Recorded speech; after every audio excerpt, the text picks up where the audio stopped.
નમસ્કાર વિદ્યાર્થી મિત્રો.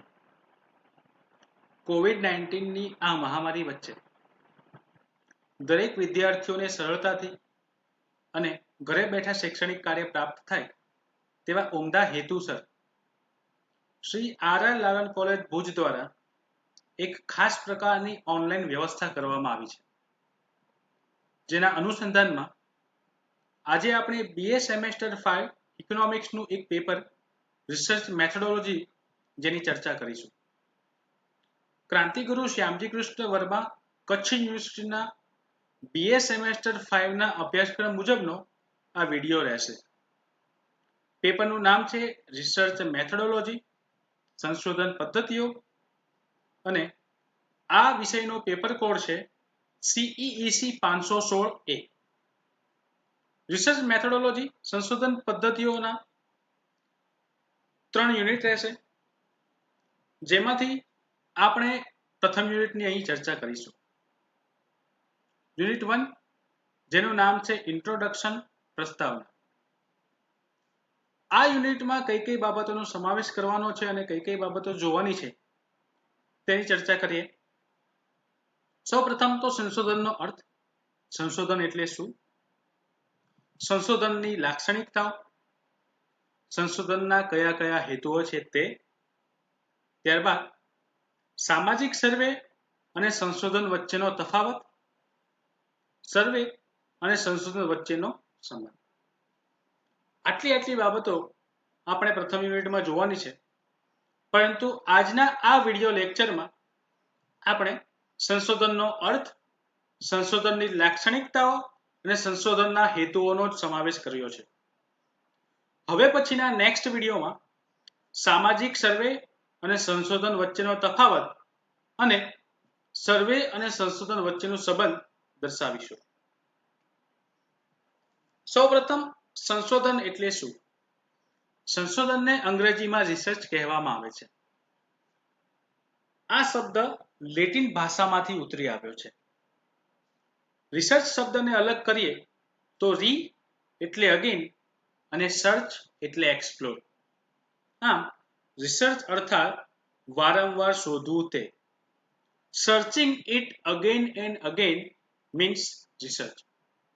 સંશોધનની વ્યાખ્યા ઘણા બધા લોકોએ આપી છે, પરંતુ અહીંયા આપણે રેડમેન એન્ડ મોરી અને કોઠારીએ આપેલી વ્યાખ્યા જોઈશું. રેડમેન એન્ડ મોરી 1923 એને વ્યાખ્યા આપી છે. Defined research as a systematized effort to gain new knowledge. એટલે કે નવા જ્ઞાનની પ્રાપ્તિ માટે હાથ ધરવામાં આવેલા વ્યવસ્થિત પ્રયત્નો અર્થાત research. Kothari 2004 defines that the research is an original contribution to the existing stock of knowledge, making for its development. The systematic approach concerning generalization and formulation of a theory is also research. સંશોધન કે જ્યાં નવું જ્ઞાન મેળવવાની વૃત્તિ હોય છે. તમે જોવો છો કે માનવી પહેલેથી જિજ્ઞાસા વૃત્તિ વાળો છે. એને કોઈ પણ સમસ્યાઓ નડે છે તો એ સમસ્યાઓના ઉકેલ માટે તે બહાર આવે છે. કોઈ પણ સંશોધન એક જ્ઞાનમાં વૃદ્ધિ કરે છે.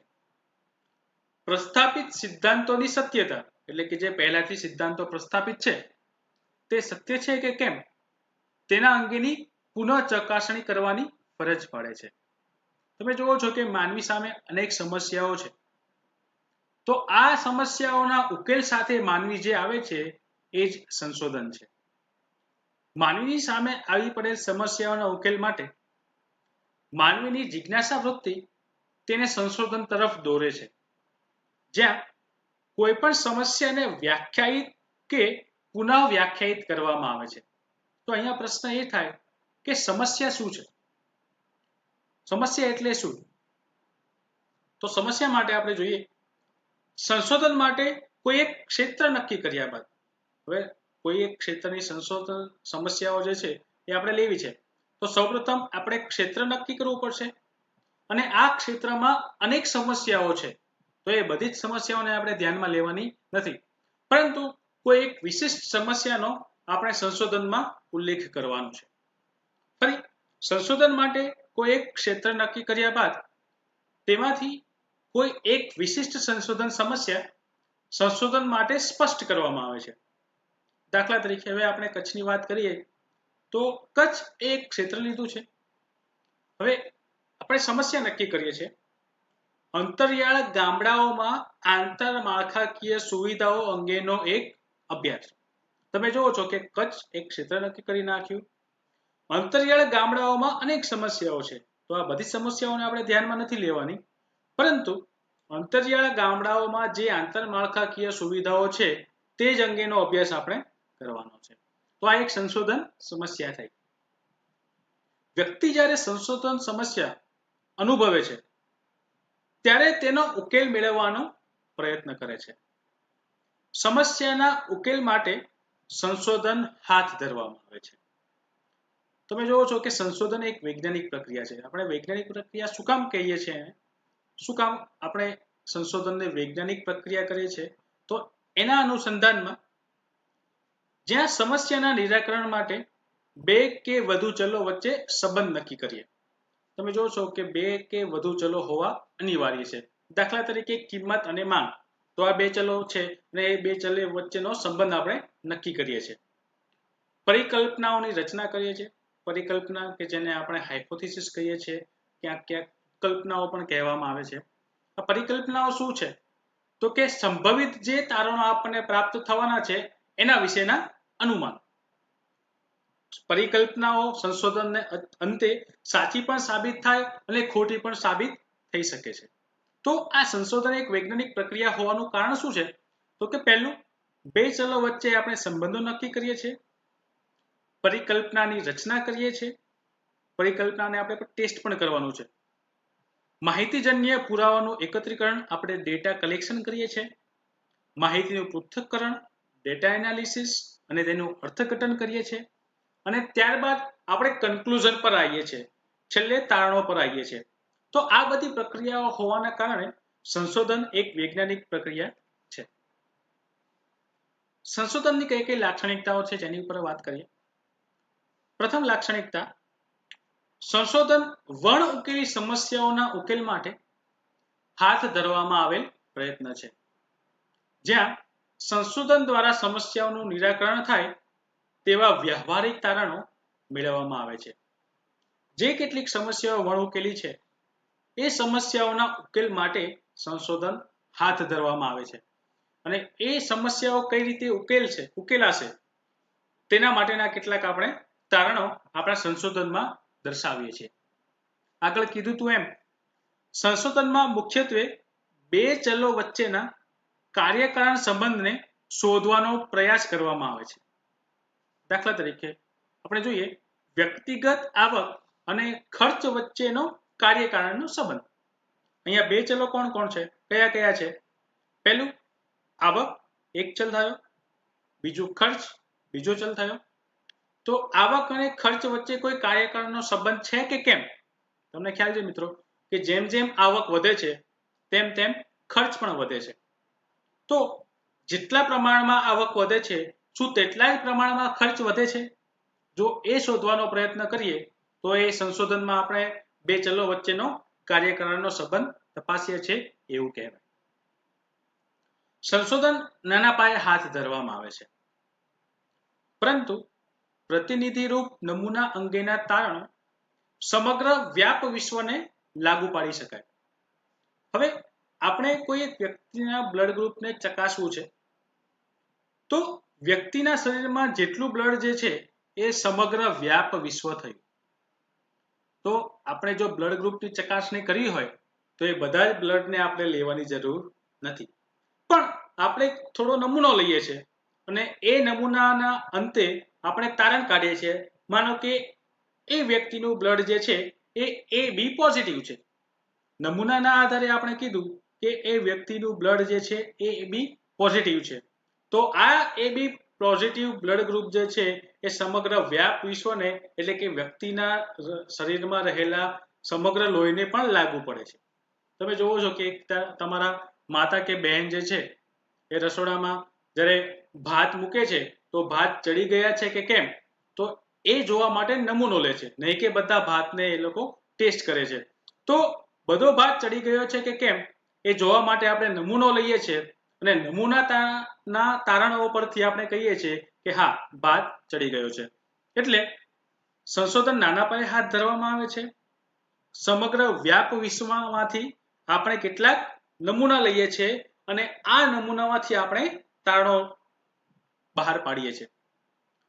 સંશોધન વૈજ્ઞાનિક, સુવ્યવસ્થિત તથા સુનિયોજિત પ્રક્રિયા છે, જ્યાં પરીક્ષણ કે નિરીક્ષણ ન થઈ શકે તેવી બાબતોનો સમાવેશ થતો નથી.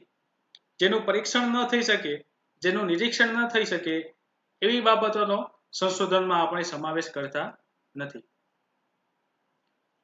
સંશોધનમાં ગુણાત્મક અને પરિમાણાત્મક બાબતોનું સંકલન છે.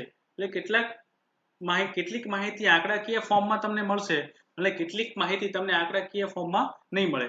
તો આ બંને માહિતીનું આપણે સંકલન કરીએ છીએ. વિશ્વસનીય અને પ્રમાણભૂત માહિતીના એકત્રીકરણ માટે યોગ્ય ઉપકરણો અને ઉચિત સંશોધન પદ્ધતિનો ઉપયોગ કરવામાં આવે છે. હવે સંશોધન સમસ્યા છે તો એ સંશોધન સમસ્યાના ઉકેલ માટે આપણે ડેટા કલેક્શન કરવું પડશે. તો ડેટા કલેક્શન માટે યોગ્ય ઉપકરણો હોવા આવશ્યક છે. ત્યારબાદ આ ડેટાના એનાલિસિસ માટે ઉચિત સંશોધન પદ્ધતિ હોય એ આવશ્યક છે. હવે સંશોધકના પક્ષે કયા ગુણો હોવા જોઈએ? સંશોધક એટલે કોણ? કે જે સંશોધન કરી રહ્યો છે તે. સંશોધનમાં વસ્તુનિષ્ઠતા, તાર્કિકતા, નિષ્પક્ષતા, પરિશ્રમ અને ધૈર્ય વગેરે જેવા ગુણો સંશોધકના પક્ષે હોવા અતિ આવશ્યક છે. જો સંશોધક પોતે જ પક્ષપાત કરે તો સંશોધનના જે પરિણામો જે છે એ યોગ્ય કહી શકાય નહીં. સંશોધન સમસ્યા અનુરૂપ આપણે પરિકલ્પના, ઉત્કલ્પના કે હાઇપોથિસિસની રચના કરવાની છે અને ત્યારબાદ તેને ટેસ્ટિંગ પણ કરીએ છીએ. સંશોધન પ્રક્રિયાને આકાર આપ્યા બાદ યોગ્ય પરિણામો સુધી પહોંચવા માટે આયોજન કરવું જરૂરી બને છે.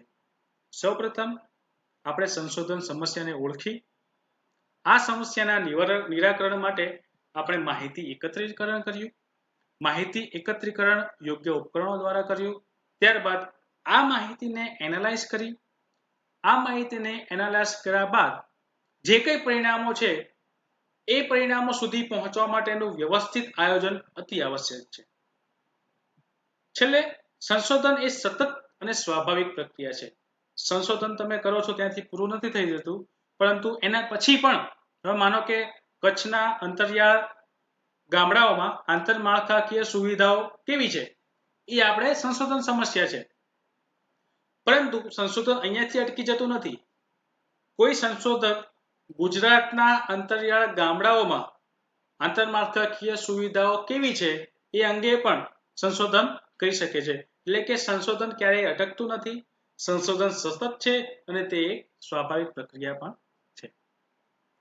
હવે સંશોધનના કયા કયા હેતુઓ છે તેની ચર્ચા કરીએ. સંશોધન એ અવલોકનક્ષમ અને અનુભવજન્ય પુરાવા પર આધારિત છે. સંશોધનમાં સમસ્યાને અનુરૂપ યોગ્ય અને ચકાસી શકાય તેવી પરિકલ્પનાઓનો ઉપયોગ કરવામાં આવે છે. આગળ પણ કીધું એમ કે પરિકલ્પનાઓ એટલે શું? તો કે આપણે સંભવિત તારણો શું મળશે એની આપણે ચર્ચા કરીએ છીએ. આ પરિકલ્પનાઓ સાચી પણ સંશોધનના અંતે આ પરિકલ્પનાઓ સાચી પણ સાબિત થાય કે ખોટી પણ સાબિત થાય, પણ તેનાથી સંશોધન ખોટું સાબિત થતું નથી. પરિકલ્પના સાચી પણ હોઈ શકે અને ખોટી પણ હોઈ શકે. આપણે એને ચકાસવાની છે કે શું આપણે સંશોધનની પરિકલ્પનાઓ નક્કી કરી છે એ મુજબના પરિણામો પ્રાપ્ત થયા છે કે કેમ. જો થયા હોય તો આપણે એ પરિકલ્પનાને એક્સેપ્ટ કરીએ છીએ. જો આપણે જે વિચારીએ છીએ, જે પરિકલ્પના કરી છે એનાથી વિરુદ્ધનું પરિણામ આપણને પ્રાપ્ત થાય છે તો આ પરિકલ્પનાને આપણે નકારીએ છીએ, રિજેક્ટ કરીએ છીએ. સંશોધનમાં વસ્તુલક્ષી બાબતોનો સ્વીકાર થાય તે અતિ આવશ્યક છે. હવે મેં તમને કીધું તો એમ કે સંશોધનની સમસ્યા તો નક્કી થઈ જાય, માહિતી એકત્રીકરણ પણ થઈ જાય, પણ આ માહિતી એકત્રીકરણ બાદ સંશોધન પદ્ધતિ યોગ્ય હોય એ અતિ આવશ્યક છે. સંશોધન સમસ્યા અનુરૂપ યોગ્ય સંશોધન પદ્ધતિ. ધારો કે કેટલીક સમસ્યાઓ એવી છે કે જેનો તાત્કાલિક ઉકેલ મેળવવો છે, તો ત્યાં આપણે એપ્લાઇડ રિસર્ચની પદ્ધતિ જ અપનાવવી પડશે. તમે જોવો છો કે સમસ્યાઓના તાત્કાલિક નિરાકરણ માટે આપણે કઈ પદ્ધતિ ઉપયોગમાં લઈએ છીએ, તો કે અપ્લાઇડ રિસર્ચ. તો તમને ખ્યાલ છે કે તાત્કાલિક નિવારણ માટે અપ્લાઇડ રિસર્ચ સિવાય બીજી કોઈ પણ સંશોધન પદ્ધતિ યોગ્ય નથી.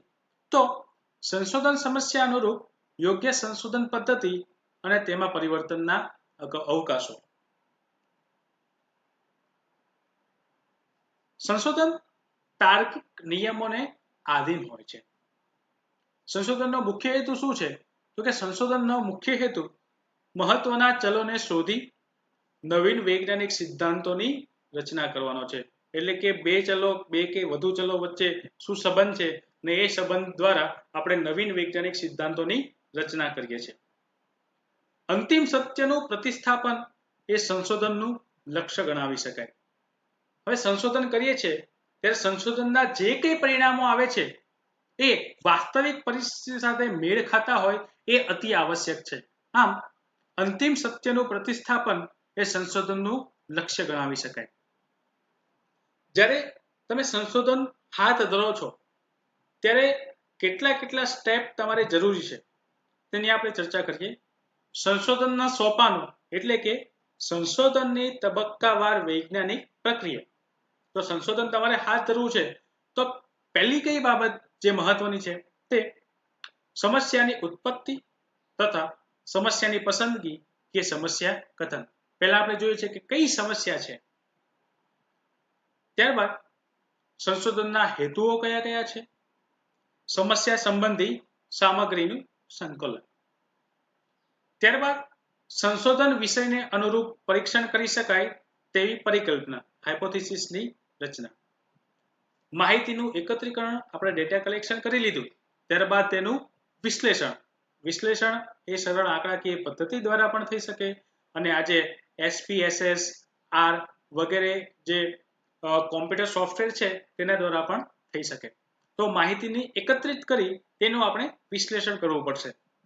ત્યારબાદ પરિકલ્પનાની ગાણિતીય ચકાસણી કરવી પડશે. મેં તમને કીધું એમ કે પરિકલ્પના સાચી કે ખોટી તમે કોઈ પણ પરિકલ્પના કરી શકો છો, પરંતુ જ્યારે ટેસ્ટિંગ કરશો ત્યારે ખ્યાલ આવશે કે તમે ધારેલી પરિકલ્પના સાચી છે કે કેમ. જો ધારેલી પરિકલ્પના સાચી હોય તો એને આપણે એક્સેપ્ટ કરીશું અને પરિકલ્પના ખોટી હશે તો એને આપણે રિજેક્ટ કરીશું. પરિકલ્પનાની ચકાસણી બાદ આપણે તારણોને આધારે સામાન્યીકરણો તારવવા પડશે. એટલે કે છેલ્લે શું કન્ક્લુઝન છે, આપણે જે કંઈ સંશોધન કર્યું છે અંતમાં આપણને શું તારણો મળ્યા છે તેની આપણે ચર્ચા કરવાની રહેશે. આભાર મિત્રો. હવે પછીના નેક્સ્ટ વિડીયોમાં સામાજિક સર્વે અને સંશોધન વચ્ચેનો તફાવત અને સર્વે અને સંશોધન વચ્ચેનો સંબંધ જોઈશું. ફરી આભાર.